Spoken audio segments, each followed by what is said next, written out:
নমস্কার সবাইকে, কেমন আছেন সবাই? আশা করছি আপনারা সবাই খুব ভালো আছেন আর আমরাও খুব ভালো আছি। আমার আরও একটি নতুন ব্লগে আপনাদের সবাইকে ওয়েলকাম জানাচ্ছি। আশা করছি আমার অন্যান্য ভিডিওর মতো এই ভিডিওটিও আপনাদের খুব ভালো লাগবে।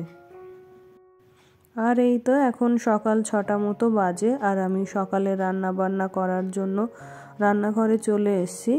তো আজকে আমি এখন করব লাউ শাক আর ডাল। তো ডালটা আমি আগেই করে নিয়েছি, ডালটা হয়ে গেছে, এখন আমি লাউ শাকটা করব। তো লাউ শাকটা আমরা এইভাবে খেয়ে থাকি। আলুগুলোকে লম্বা লম্বা করে কেটে ভেজে নিলাম, তারপরে এই যে বেগুনগুলোও লম্বা লম্বা করে কেটে নিয়েছি।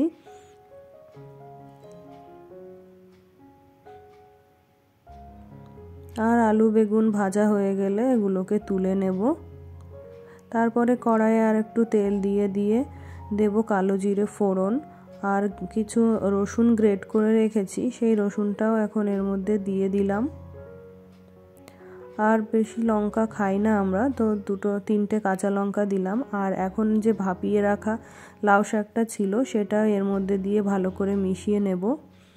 আর লাউ শাকটা ভাপানোর সময় যেহেতু নুন দিয়েছিলাম, তাই এর মধ্যে আর এখন কোনো নুন দেব না। আপনারাও এইভাবে লাউ শাকটা খেয়ে দেখবেন, অসাধারণ লাগে খেতে। আর এই যে ভেজে রাখা আলু আর বেগুনটা আমি এর মধ্যে দিয়ে দিলাম। এখন দিয়ে দিচ্ছি সামান্য একটু চিনি। তো চিনিটা গলে যাওয়ার জন্য 1 মিনিট মতো লো ফ্লেমে আমি এটাকে ঢেকে রাখবো। আর এই যে এখন আমার রেডি হয়ে গেছে লাউ শাকটা, এখন এটাকে নামিয়ে নেব। এই রেসিপিটি কিন্তু আপনারা বাড়িতে ট্রাই করে দেখতে পারেন। আর রেসিপিটি কেমন লাগলো অবশ্যই কমেন্ট করে জানাবেন। আর এই তো এখানে আমি ডাল করে নিয়েছি, তারপরে ছেলেকে পাঠিয়ে দিয়েছি স্নান করতে। আর এখন আমি ওর স্কুলের জন্য টিফিনটা একটু রেডি করে নেব। তো আজকে টিফিনে বিশেষ কিছুই দেব না, শুধু ফল দেব।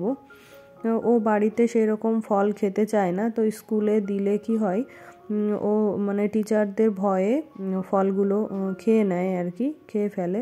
তো এই করে দেখলাম ও অনেক কিছু ফল খাওয়া শিখে গেছে। কোনো ফলই আগে চিবিয়ে খেতে চাইতো না, সব কিছুই ওকে জুস করে দিতে হতো।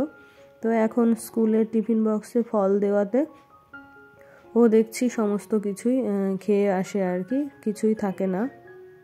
আজকেও টিফিন বক্সে দিয়েছি পেয়ারা, আপেল আর দিয়েছি কয়েকটা খেজুর। এখন গিয়ে দেখি ওর স্নান কতদূর হলো। তো ওই যে স্নান করে চলে এসছে আর এখন আমি ওকে ড্রেস পরিয়ে দিচ্ছি। ওদের যেহেতু 1 সপ্তাহে 3খানা ড্রেস লাগে, তো আমার এগুলো না খুব উল্টো পাল্টা হয়ে যায় যে কোন দিন ওকে কোন ড্রেসটা পরাবো। আগে পরে এমনও হয়েছে যে ওর যেদিন যে ড্রেসটা পরানোর কথা সেই দিন আমি সেই ড্রেসটা পরাইনি। তো যাওয়ার সময় মনে পড়েছে যে আজকে তো ওর এই ড্রেসটা ছিল না, অন্য একটা ছিল। তো তখন আবার কি হয়, তাড়াহুড়ো করে আবার ওকে চেঞ্জ করিয়ে দিতে হয়। তো এই যে ও এখন মোটামুটি রেডি হয়ে গেছে, তারপরে ওকে আমি খাওয়াতে নিয়ে যাব।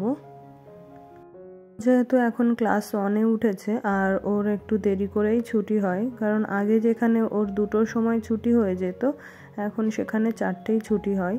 তো ওর টিফিনটাও ওই জন্য একটু বেশি দেওয়ার চেষ্টা করি, আর স্কুলে যাওয়ার সময় একটু ভারী খাবার খাইয়ে দেওয়ার চেষ্টা করি। ওই তো ওকে নিচে পাঠিয়ে দিলাম আর এখন আমি ওর টিফিনটা গুছিয়ে ব্যাগে দিয়ে দেব।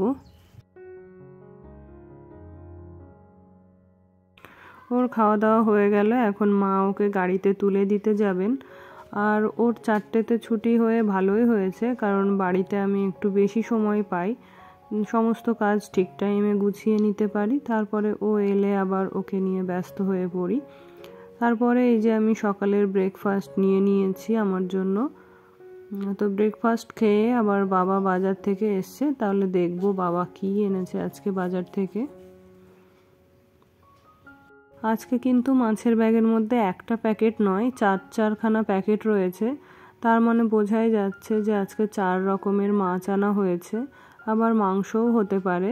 তো দেখা যাক, একটা প্যাকেট আমি ঢেলে ফেলেছি আর দ্বিতীয় প্যাকেটটা ঢালছি। তো হ্যাঁ, এটার মধ্যেও মাছ রয়েছে।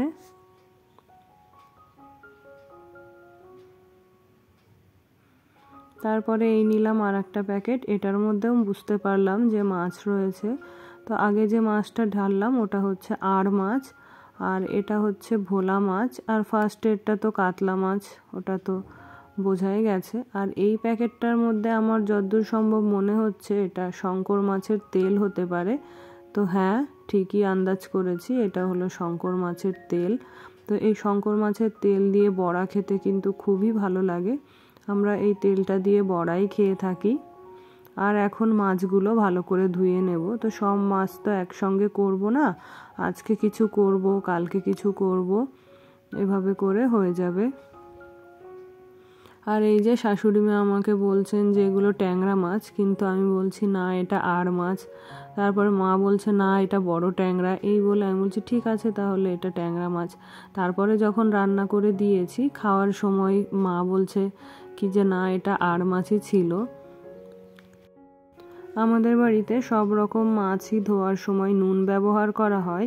এতে করে কি হয়, মাছের উপরের যে পিছলা ভাবটা ওটা কেটে যায় আর কি, মাছটা খুব ভালো করে পরিষ্কার হয়ে যায়। তো এখানেও আমি সব মাছগুলোই নুন দিয়ে এইভাবে করে মেখে নেব, মেখে ভালো করে ধুয়ে নেব। আর ওই যে বললাম আজকে সব মাছ করব না, মানে প্রয়োজন হবে না এত মাছ। তো আজকে ওই আড় মাছটা করে নেব, আর ভোলা মাছটা কালকে করব। কাতলা মাছটাও লাগবে না, কারণ আড় মাছটা করলেই আমার ছেলের ওটা দিয়ে খাওয়া হয়ে যাবে। তো যেদিন ছোট মাছ রাখা হয় বা অন্য মাছ রাখা হয়, সেদিন যেহেতু আমার ছেলে ওই মাছগুলো খেতে পারে না, তার জন্য কাটা মাছ আনা হয় আর কি। আর এই যে মাছে নুন হলুদ মাখিয়ে ভালো করে ভেজে নেব। আর আজকে মাছটা করব শিম, আলু, বেগুন, ফুলকপি, মানে সব রকমের সবজিই থাকবে। তো মাকে দেখলাম আর এক টুকরো গাজরও দিতে। তো কি একটা নিয়ম আছে হয়তো, যে বেজোড় বা জোড় সবজি দিয়ে রান্না করা যায় না। তো তার জন্য মা ছোট্ট একটা অন্য সবজির টুকরো দিয়ে সেটা মিলিয়ে রাখেন আর কি। তো আজকে বুঝতে পারছি আমার রান্নাঘরে আজকে পরমাণু বোমা ফাটবে। তো সেই জন্য একটু সর্ষের তেলও মাখিয়ে নিলাম মাছের সঙ্গে, যাতে এগুলো কম ফাটে। কিন্তু এই যে আড় মাছ বা ট্যাংরা মাছ, এগুলো কিন্তু খুবই ফাটে মাছ ভাজার সময়। আর এই তো রান্না শুরু করে দিয়েছি, এই সবজিগুলো দিয়েই আজকে মাছটা করব। তো আমার জেঠতো দিদির শাশুড়ি মা মারা গেছেন, তো ওখানে শ্রাদ্ধের নেমন্তন্ন রয়েছে আমাদের। তো সেখানে যাওয়ার জন্য কিছু তো কেনাকাটা করতে হবে।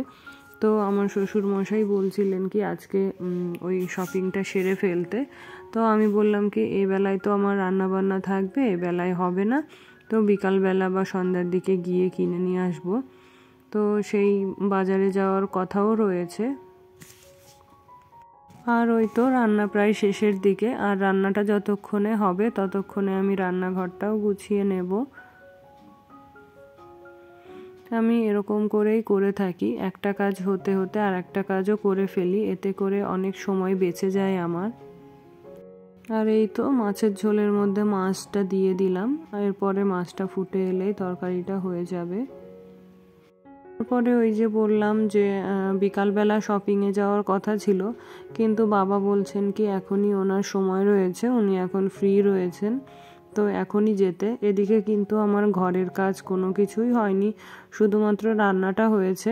তো এখনও বিছানা তোলা, ঘর ঝাড় দেওয়া, জামা কাপড় গোছানো সমস্ত কাজই পড়ে রয়েছে। তো বাবা যতক্ষণ বলেছে, তো এখন গিয়ে আমি শপিংটা করে নিয়ে আসি। আর এই তো আমরা টোটোতে উঠে গেছি, এখন যাবো কেনাকাটা করতে। তো এই যে আমাদের শপিং ডান, একই জায়গা থেকে সমস্ত কিছু শপিং করা হয়ে গেছে। আর এই যে এখন বাড়ি চলে এসেছি, কিন্তু কি কি কিনেছি, কার জন্য কোনটা নিয়েছি, এগুলো কিছুই কিন্তু এখন আপনাদের সাথে দেখাতে পারবো না, কারণ আমার এই যে সমস্ত কাজই পড়ে রয়েছে। তো এখন যদি আমি ওই জামা কাপড়গুলো দেখাতে যাই, তাহলে কিন্তু আমার কোনো কাজই হবে না। তো কাজটা গুছিয়ে আমি যখন ফ্রি হয়ে যাব, তখন ওগুলো কিন্তু আপনাদের সাথে শেয়ার করব। কিছুদিন আগে আমার একটি ভিডিওতে আমি বলেছিলাম যে লেপের কভার লাগানো কতটা ইজি, সেটি আমি আপনাদের সাথে শেয়ার করব। এর কতগুলি ট্রিক্স রয়েছে সেগুলি দেখাবো আর কি। তো আজকে এই লেপটার কভারটা আমি লাগিয়ে নেব, তো তার জন্য ভাবছি এটা তো আপনাদের সাথে একটু শেয়ার করি। আমি কিন্তু লেপের কাভারটিকে আগে উল্টো করে পেতে নিয়েছি, তার উপর লেপটাকেও সমান সমান করে পেতে নিচ্ছি। তারপরে লেপটাকে একটা দিক থেকে রোল করে সামনের দিকে নিয়ে আসতে হবে। লেপটাকে রোল করার পরে যে পকেট মতো জায়গা রয়েছে, তো এই জায়গাটিতে লেপের দুই মাথা ফোল্ড করে ঢুকিয়ে দিতে হবে। তো উল্টো দিকটাও আমি একই রকমভাবে করে নেব। লেপের এই মাথাটাও এইভাবে ফোল্ড করে ওটার মধ্যে দিয়ে দেবো, মানে কাভারের দুটো পার্ট দুদিকে টেনে নেব। আর এই তো লেপটা আমার পুরোটাই কাভারের মধ্যে চলে গিয়েছে। আর এই তো লেপের যে কর্নারটা রয়েছে, এই লেপের কর্নার আর কাভারের কর্নারের সাথে একসাথে করে ধরে নেব। আর উল্টো দিকটাও আমি একই রকমভাবে করে নেব। আর এই তো দুটো কর্নারই আমি ধরে নিয়েছি কাভারের সাথে। এবার লেপটাকে নিচের দিকে একটু ঝেড়ে নেব, তাহলে লেপের কাভারটা পরানো হয়ে যাবে। আর এই তো লেপের কাভার পরানো হয়ে গেছে। এবার আমি এটিকে ভাঁজ করে রেখে দেব। আর এই তো এখন স্নান করে ছাদে চলে এসেছি। তো ছাদে বসে একটু রোদ পোহাচ্ছিলাম, আর আমার হাজবেন্ডও রয়েছে এখানে। তো ওই যে বলেছিলাম আমার সোনার শাখা পলা হাতে যেহেতু হয় না, তো এই যে পলাগুলো নিয়ে এসেছি হাতে পরার জন্য। তো বাঁ হাতেরটা আমি নিজেই পরে নিয়েছি, আর ডান হাতেরটা কিছুতেই পরতে পারছিলাম না। তারপরে আমার হাজবেন্ডকে বললাম যে ওটা একটু পরিয়ে দেওয়ার চেষ্টা করতে, আর ও কিছুটা তুলে দিয়েছে, আর বাকিটা বললাম আমাকে দিতে, আমি নিজেই করে নিতে পারবো। তো এই যে অনেক চেষ্টা করার পর ফাইনালি আমি পলাটা পরে ফেলেছি। আর ওই তো বললাম ডান হাতেরটা আমি আগেই পরে নিয়েছিলাম। তো এই যে আমার এই শাখাগুলো খুবই সুন্দর কিন্তু দেখতে, আমার তো ভীষণই ভালো লাগে। আর আমার এরকম অনেক শাখা পলা রয়েছে যেগুলো আমি অল্টারনেট করে পরে থাকি। পরে মাঝখানে পেরিয়ে গেছে অনেকটা সময়, আমি আমার সংসারের সমস্ত কাজই গুছিয়ে নিয়েছি। আর এখন হলো সন্ধ্যাবেলা। তো ওই যে শপিং করেছিলাম, তো কার জন্য কি কি নিয়েছি সেটি আজকে আপনাদের সাথে শেয়ার করব। তো এটি হলো আমার যে বোনের দিদির ছেলে রয়েছে, তার জন্য একটা সোয়েটার নিয়েছি। আর এটি হলো আমার যে দিদি, ওর জন্য একটা চুড়িদার পিস নিয়েছি। তো আমার এই জিনিসগুলো কেমন হয়েছে অবশ্যই কমেন্ট করে জানাবেন।